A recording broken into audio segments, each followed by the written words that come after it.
Hi everyone, मैं हूं आशीष और स्वागत है आप सभी का एक और नई वीडियो में। आज है 30 डे ट्रेडिंग चैलेंज का डे 5। तो चलिए चलते हैं टर्मिनल पे और डिस्कस करते हैं आज का ट्रेड। तो चलिए मैं पहले अपना पोजीशन दिखा देता हूं, उसके बाद डिस्कस करूंगा कि कहाँ मैंने एंट्री किया था, कहाँ एग्जिट किया था और उसका क्या लॉजिक था। तो आज अगेन यहाँ पे स्टॉप लॉस हिट हुआ है और 1803 रुपये का यहाँ पे लॉस हुआ है। तो हमारा जो वीकली लॉस का टारगेट है वो यहाँ पे पूरा हो गया है। 4000 टू 500 हमारा जो लिमिट है वीकली का, कि एक वीक में मैक्सिमम हम 4000 टू 500 वहाँ पे लॉस बुक करेंगे। अगर इतना लॉस हो जाता है तो उस वीक के लिए जो ट्रेडिंग होगी वो क्लोज कर दी जाएगी। तो अगेन यहाँ पे हमारा जो लॉस है लिमिट वो आ चुका है। तो इस वीक अब कोई ट्रेड नहीं मैं करूँगा। वैसे भी केवल कल का दिन फ्राइडे है, तो कल के दिन का ही एक ट्रेडिंग सेशन बचा हुआ है। तो कल मैं ट्रेडिंग नहीं करूँगा, मार्केट को ऑब्जर्व करूँगा, बट ट्रेड नहीं लूँगा कोई भी। तो एनालिसिस का मैं वीडियो बनाऊंगा, उसको अपलोड करूंगा, आप लोग उसको देख लीजिएगा, बट ट्रेड का वीडियो नहीं आएगा। तो चलिए समझते हैं कि कहाँ पे हमने एंट्री किया था, कहाँ पे एग्जिट किया था। तो जैसा कि हमने पिछले वीडियो में आज के लिए जो डिस्कशन किया था कि मार्केट ऑलरेडी एक बाइंग ट्रेंड में है, तो कंटिन्यूस रिवर्सल नहीं होगा। तो जब यहाँ से कोई एक सेलिंग स्विंग क्रिएट होगा तो हम यहाँ पे वेट करेंगे, मार्केट को बनने देंगे कोई सपोर्ट यहाँ पे, उसके बाद यहाँ पे बाई करेंगे अगर बाई का सेटअप मिलता है। और यदि कोई बाइंग स्विंग क्रिएट होता है तो ये कंटिन्यूस और बाइंग हो, इसका प्रोबेबिलिटी काफ़ी कम था क्योंकि ये नेचर के अगेंस्ट था। तो यहाँ पे हम वेट करेंगे रेजिस्टेंस बनने का, वहाँ पे सेल करेंगे अगर हमें कोई सेलिंग की अपॉर्चुनिटी मिलती है तो सिंपल सा ये हमारा थॉट प्रोसेस था। निफ्टी आज यहाँ पे थोड़ा गैप डाउन ओपन हुआ, उसके बाद जो कल का लो लगा था उसका सपोर्ट लेते हुए यहाँ पे सेम कैंडल में ही जितना सेलिंग आया था उसको रिवर्स किया। इवन और भी थोड़ी बाइंग देखने को मिली, और जो एक हाई लगाया आज का, वो पिछले जो कल का हाई था उसी के आसपास जाकर के एक हाई लगा करके, और अगले ही स्विंग में यहाँ पे एक अग्रेसिव सेलिंग देखने को मिली। तो जितना यहाँ पे बाइंग आया था सारा का सारा बाइंग यहाँ पे सेलर द्वारा रिवर्स कर दिया गया। और जो ये रिवर्सल आया था ये काफ़ी अग्रेसिव सेलिंग के थ्रू आया था। तो यहाँ पे मार्केट में काफ़ी ज़्यादा वीकनेस देखने को मिला। तो यहाँ पे जो हम लोगों ने कल डिस्कशन किया था कि अगर एक सेलिंग स्विंग क्रिएट होता है तो हम यहाँ पे सपोर्ट बनने का वेट करेंगे और यहाँ से एक बाइंग का अपॉर्चुनिटी ढूंढेंगे।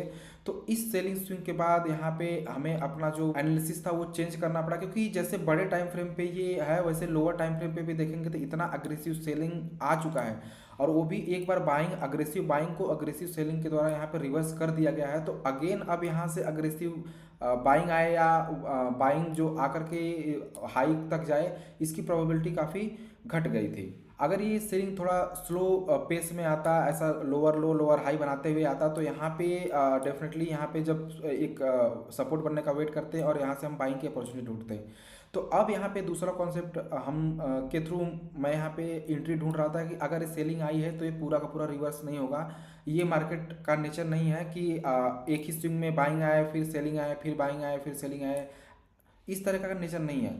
तो जब अग्रेसिव बाइंग अग्रेसिव सेलिंग से रिवर्स हो चुका है दो बार, यहाँ पे इस सिंगल स्विंग में देखेंगे तो आप दो बार यहाँ पे बायर जो है वो रिजेक्ट हो चुके थे। तो यहाँ पे मैं वेट कर रहा था कि बायर ऊपर जाने पर हमें थोड़ा सा वीकनेस दिखे और वहाँ पे हम एक सेलिंग का अपॉर्चुनिटी को ग्रैब करें। और दूसरा पॉइंट यहाँ पे था कि अभी तक रिट्रेसमेंट आया नहीं था, जिसको हम लोग कल ट्रेड करना चाह रहे थे, तो वो रिट्रेसमेंट में भी आ जाए। निफ्टी यहाँ पे एक सपोर्ट लेने के बाद यहाँ पे एक हायर हाई का स्ट्रक्चर क्रिएट करके यहाँ पे बायर को इनवाइट किया। तो जब ये ब्रेकआउट आया, इस ब्रेकआउट के बाद मैं वेट कर रहा था कि कोई सेलिंग का यहाँ पे अपॉर्चुनिटी मिले, जिससे कि जितने भी लोग यहाँ पे बाई कर रहे हैं, क्योंकि ऑलरेडी इतना स्ट्रॉन्ग सेलिंग आने के बाद ये बाइंग की जो पॉसिबिलिटी थी काफ़ी घट चुकी थी। तो यहाँ पे मुझे ये लग रहा था कि यहाँ पे बायर्स को ट्रैप किया जाएगा। यहाँ पे देखिए कप और हैंडल का पैटर्न भी बन रहा है, जो पैटर्न ट्रेडिंग करते होंगे वो यहाँ पे कप एंड हैंडल समझ के यहाँ पे बाई कर रहे होंगे। बहुत सारे बायर हाई हाई को स्ट्रक्चर को देख के बाई कर रहे होंगे, तो उनका यहाँ पे केवल लिक्विडिटी लेने के लिए मार्केट इसका ब्रेकआउट दिया था। तो मैं यहाँ पे वेट कर रहा था, बायर एक बार ऊपर ले गए नीचे लेके आए, फिर बायर ऊपर ले गए नीचे लेके आए। तो यहाँ पे जो मार्केट ने कोई बाइंग का क्लियरली कैंडल क्रिएट नहीं किया, तो मैं यहाँ पे वेट कर रहा था कि बायर एक बार और ट्राई करे और इस हाई तक न जा पाए, एक वीकनेस यहाँ पे शो हो। उसके बाद अगर हमें यहाँ पे इस लो के पास आता है तो मैं यहाँ पे पुट बाई कर सकता हूँ, लेकिन ऐसा हुआ नहीं। यहाँ पे इसी कैंडल के लो को ब्रेक करते हुए मार्केट यहाँ से नीचे चला गया और मुझे एंट्री का कोई यहाँ पे मौका नहीं मिला।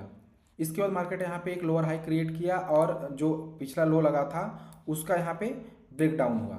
अब यहाँ पे देखिएगा कि मार्केट पहले ऐसा कुछ स्ट्रक्चर क्रिएट किया, फिर एक लोअर हाई क्रिएट किया, फिर यहाँ पे एक लोअर हाई क्रिएट किया। तो यहाँ पे जो लो ब्रेक हो रहा था उसके बाद यहाँ पे जो मूवमेंट है ज़्यादा नहीं हो रहा था, तो मैंने क्या किया कि यहाँ पे एक सपोर्ट बनने का वेट किया। हो सकता था कि जो हम लोग देख रहे थे कि यहाँ से अगर सेलिंग आएगा तो यहाँ पे हम बाई करेंगे, क्योंकि ये पूरा रिवर्सल नहीं हो सकता। तो यहाँ पे जब 4-5 कैंडल यहाँ पे कंसोलिडेट किया, उसके बाद यहाँ पे एक अग्रेसिव कैंडल आई, तो मैं एक्सपेक्ट कर रहा था कि जो ये पिछला हाई है यहाँ से एटलीस्ट इतना बाइंग आएगा, उसके बाद अगर इसको अपना ये सेलिंग कंटिन्यू करना होगा तो कंटिन्यू होगा। जो बाइंग इधर आई है अग्रेसिव, वो बाइंग मैं यहाँ से एक्सपेक्ट कर रहा था कि ऐसा एक दो कैंडल भी यहाँ पे क्रिएट हो जाएगा, क्योंकि यहाँ पे सेलर जो हो रहे थे वो ट्रैप हो रहे थे, क्योंकि यहाँ पे जो ये लो ब्रेक हो रहा था, यहाँ पे लोग सेल कर रहे होंगे, तो उनका जो लिक्विडिटी लेने के बाद आप देख सकते हैं यहाँ पे ये लो ब्रेक हुआ, उसके बाद यहाँ पे एक पिन बार कैंडल क्रिएट हुई, उसके बाद मार्केट यहाँ पे 2-3 बार नीचे जाने का कोशिश किया है लेकिन नीचे नहीं गया है।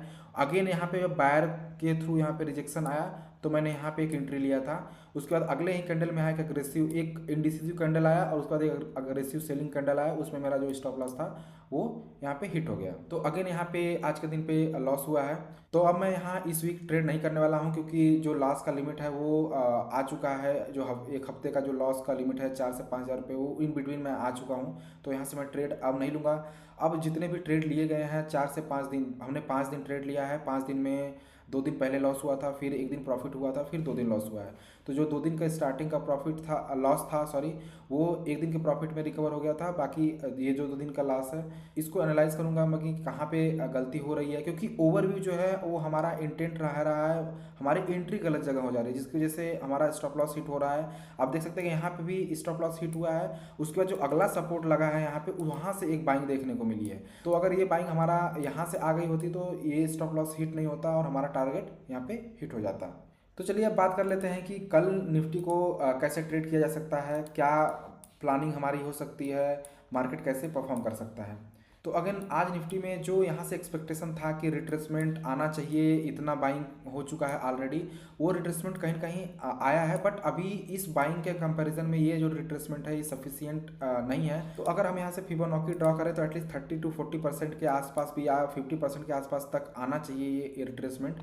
तो अभी भी स्कोप है रिट्रेसमेंट का, और मार्केट ने आज शो भी किया है कि जो क्लोजिंग है यहाँ पे वो नेगेटिव ही हुई है, एक लोअर हाई के स्ट्रक्चर में हुई है। ये इंडिकेट करता है कि अभी जो रिकवरी है वो आ सकती है, और हमारे पास यहाँ पे स्कोप भी है कि जो इतना अभी जो गैप हुआ है फिल बाकी है, हो सकता है कि ये गैप फिल हो। तो कल के लिए हमारा क्या प्लान हो सकता है कि अगर निफ्टी यहाँ से एक बाइंग जोन क्रिएट करता है और हमें इस सप्लाई जोन के आसपास यहाँ पे कोई सेलिंग का सेटअप मिल रहा हो, तो हम यहाँ से एक अगेन एक सेलिंग का जो है वो सेटअप ढूंढ सकते हैं, यहाँ पे पुट बाई कर सकते हैं, क्योंकि यहाँ पे एक एरिया जो है वो सेलिंग जोन का एरिया है।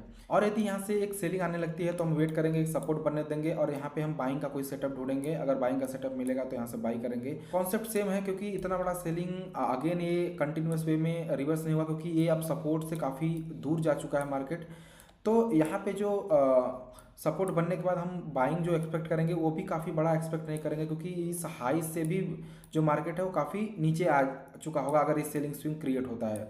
तो यहाँ पे बट इतना रिट्रेसमेंट आएगा कि उसमें हमारा जो सफिशियंट 50-60 पॉइंट का जो टारगेट है वो हिट हो सकता है।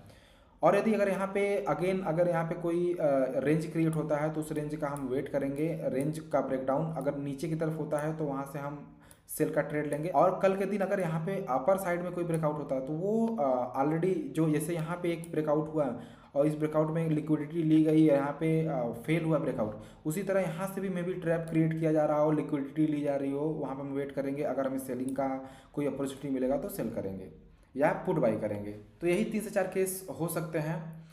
देखते हैं कौन सा केस क्रिएट होता है कल के दिन, उसके अकॉर्डिंग जो भी डिसीजन होगा वहाँ पे लिया जाएगा। तो चलिए वीडियो को यहीं पे एंड करते हैं। आई होप आप लोगों को ये सीरीज़ पसंद आ रही होगी, और यदि आप लोगों को वीडियो इन्फॉर्मेटिव लग रहे हो तो आप लोग वीडियो को लाइक कर दीजिए, ज़्यादा से ज़्यादा शेयर करिए, और जाते जाते चैनल को ज़रूर सब्सक्राइब कर लीजिएगा ताकि आने वाले वीडियो का नोटिफिकेशन आपको मिल सके। Thanks for watching, take care and bye bye.